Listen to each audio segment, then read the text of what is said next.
자, 반갑습니다. 배종찬 교수의 맛있는 돈 이야기의 배종찬입니다. 자, 여러분 반갑습니다. 전국적으로 전세, 월세 가격이 많이 상승했죠. 이러한 부분 분명히 문제가 아주 심각한데요.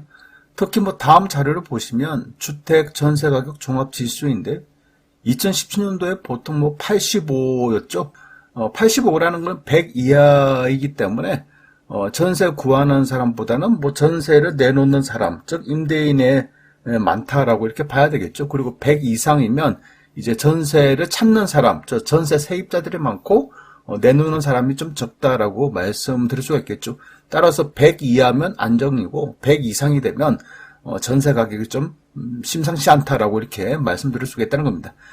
따라서 2017년도에는 보통 85였고요. 2018년도에는 지수가 85에서 86 사이였죠. 그리고 2019년도에 전세 가격 지수는 86에서 85 사이였으며 2020년 초에도 전세 가격 지수는 85에서 86 요 정도에서 왔다 갔다 하다가 갑자기 2020년 7월 달 이후부터 즉 8월 달부터 전세 가격 지수가 86에서 87 또 88, 90, 91.2 이처럼 급등하고 말았다는 거예요. 그리고 2021년도에는 91에서 92, 93, 94, 95 요렇게 이제 급등하였다는 겁니다. 그래서 최종적으로 현재는 전세 가격 지수가 100.8이라는 거죠. 그러니까 임대차 3법 이후 정말 전세 가격 지수가 많이 급등하였다라고 말씀드릴 수가 있겠죠. 이를 5년 동안 주택 전세 가격 지수 그래프로 한번 살펴보면 2017년부터 2020년 7월 달까지 전세 가격 지수가 편안했어요. 그렇죠. 85에서 86 이렇게 왔다 갔다 했다는 얘기예요. 여러분 전세 가격이 전세 가격이 2017년 18년도 급등한 건 아니다는 이러한 증빙이 되는 거죠. 그런데 전세 가격 지수는 임대차 3법이 시행된 이후 즉 2020년 7월 말부터 이처럼 전세 가격 지수가 갑자기 급등하였으면 우리는 쉽게 알 수가 있다는 겁니다. 참 큰일이죠. 가난한 세입자들을 위한 법이 오히려 가난한 세입자를 더 힘들게 만든 법이니 참 큰일이라는 거예요. 그나저나 앞으로는요. 한 달만 지나도 마찬가지지 않습니까? 지금 6월 달이니까 이제 한 달만 지나면 7월 말부터는 2+2년 즉 계약갱신 청구권이 만기가 되는 전세기간 만기가 끝나는 전세 계약들이 이제 쏟아져 나온다는 그런 이야기가 되겠죠. 따라서 2+2년에서 3, 4년 전인 전세 가격으로 그렇죠. 2018년도에 계약하신 분들 2+2년이니까 2022년 8월 달까지는 2018년도 19년도의 전세 가격으로 이렇게 살았다는 거예요. 그래서 요 화면을 보시면 예전 즉 2018년도의 전세 가격 4억대 5억대 아닙니까? 이러한 전세 가격이 2021년과 2022년까지 이어져 왔다는 거예요. 그렇죠? 이처럼 4억대 5억대 전세가 이어져 오다가 이제 전세 기간이 2+2년이 다 끝나는 순간에는 전세 금액이 이제 상승한다는 거예요.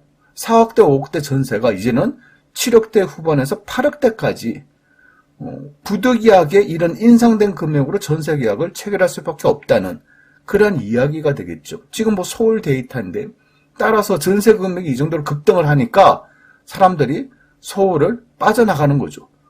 어떻게 보면 빠져나가는 게 아니라 서울에서 멀어져 나간다. 이렇게 말씀을 드려야 되겠죠.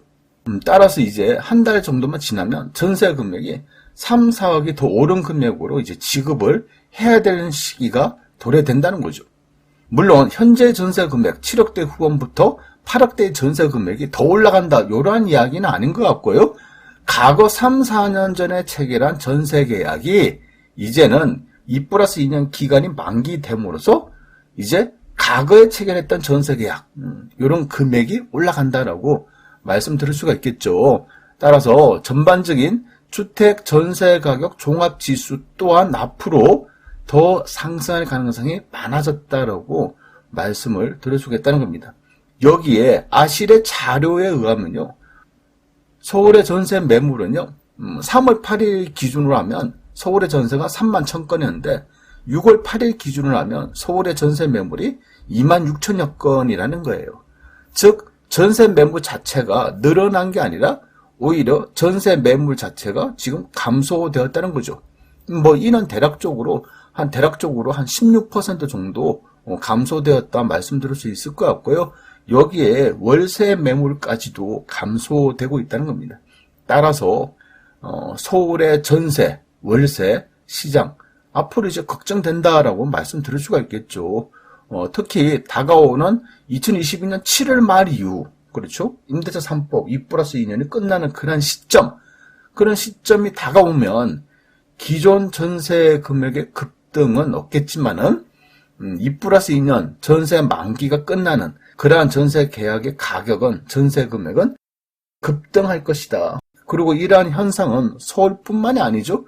전국적으로 동시에 이런 현상들이 앞으로 발생될 가능성이 많다라고, 올 하반기 되면 좀 이렇게 이런 부분들은 좀 눈여겨 보셔야 될 것 같아요. 어떻게 보면 참 문제다, 걱정거리다라고 말씀드릴 수 있을 것 같고요. 따라서 현재 정부는요, 이에 대해서 전월세 시장 안정화 대책을 강구하고 있겠죠. 그렇죠. 또 다음 주에 종합경제대책을 또 발표한다고 하는데요. 그래요. 경제대책을 발표한다 하더라도 전월세 시장 안정화 대책, 요거 어떻게 보면 만만하지가 않을 것 같아요. 임대차 3법 자체가 입법에 대한 취지는 좋은데 그 결과가 너무 안 좋다는 거예요. 국가 정책이 의도는 좋았는데 그 결과가 너무 안 좋게 나와가지고 어떻게 지금은 손을 쓸 수 있는 방법이 없다. 그 정도로 그냥 전세 가격, 월세 가격을 급등시켰고, 거기다가 전세가 줄어들고 월세가 증가되는 이러한 기현상들이 계속 야기를 했다라고 말씀드릴 수 있겠다는 겁니다. 따라서 지금으로서는 마땅한 방법이 그리 눈에 띄는 것이 없어 보인다라고 말씀드릴 수 있겠다는 거예요. 다만 할 수 있는 부분이라면 이런 게 있겠죠. 전세자금 대출, 그래요. 전세자금 대출을 늘리는 방법, 더 많이 돈을 빌려주는 방법. 그러니까 전세금이 오른 만큼 오른 전세 금액을 대출로 풀어주는 거, 또한 이자를 지원해주는 거, 또는 이제 대출 금리를 또 인하시키는 이러한 대책이 좀 나올 수 있을 것 같고요. 월세 사시는 분들 입장에서는 월세 지원, 청년 세대들 그렇지 않습니까? 1년에 한해서 월 20만 원의 월세를 지원하는 이런 대책이 이제 나올 수 있겠죠. 또한 임대인 지원이라고 해가지고 만약에 2+2년이 됐는데 전세 금액이 많이 올랐는데 나는 착해, 집주인 나는 착해서 나는 5%만 올려받았겠어. 이런 집주인들한테는 세제 혜택을 주겠다. 재산세나 종합부동산세 이런 혜택을 주겠다.